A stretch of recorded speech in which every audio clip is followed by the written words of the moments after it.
In 1970, cars still had long hoods, chrome grills, and round headlights.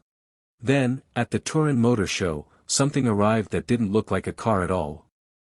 It looked like a weapon. A spaceship that had landed from another planet. It was called the Lancia Stratos HF0.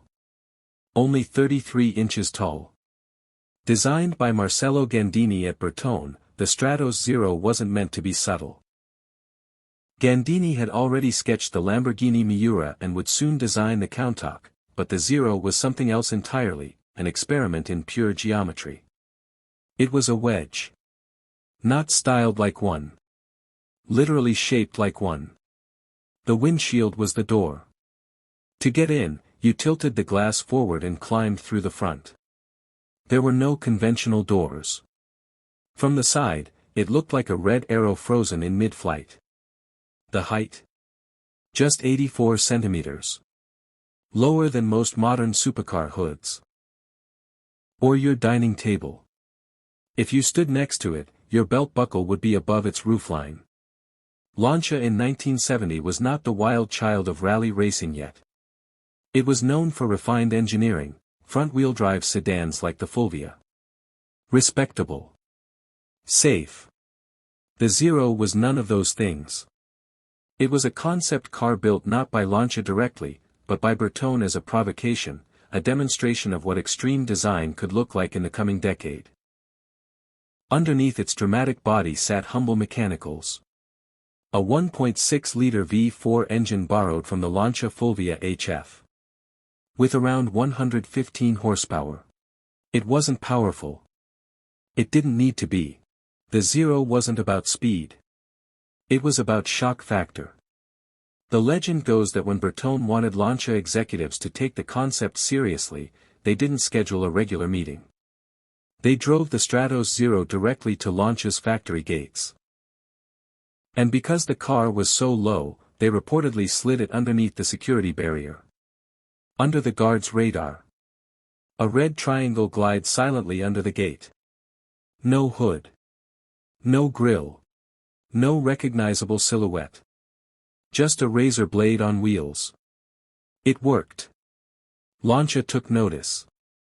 And what began as a styling experiment would soon evolve into something far more dangerous.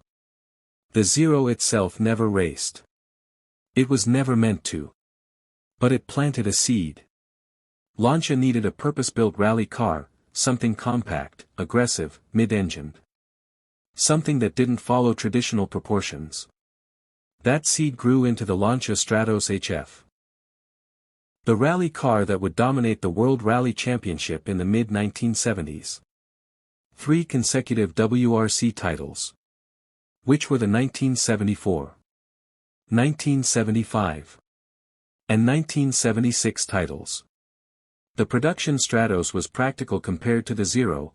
It had real doors, a Ferrari Dino V6 engine, and actual ground clearance. But its DNA was unmistakable. A short wheelbase. A dramatic wedge profile. A mid-engine layout. Pure aggression. The Zero was the sketch. The Stratos HF was the weapon. The Stratos Zero didn't just influence Lancia. It helped ignite the wedge era of the 1970s and 1980s.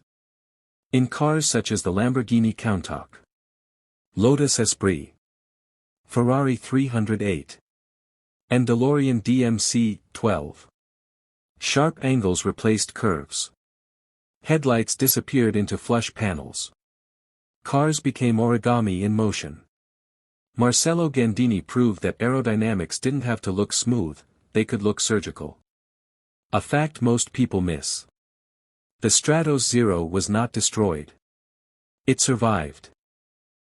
After years hidden in collections, it was restored by Bertone and later shown again at major concours events, including Pebble Beach, where it stunned modern audiences just as it had in 1970. And here's the quiet irony. Despite looking like a spaceship, it is fully drivable. It runs. It moves. It breathes. You just have to crawl into it like you're entering a fighter jet. Why it still feels dangerous. Stand in front of the Stratos Zero today, and it still doesn't look vintage. It doesn't look nostalgic. It looks confrontational. Because most concept cars hint at the future.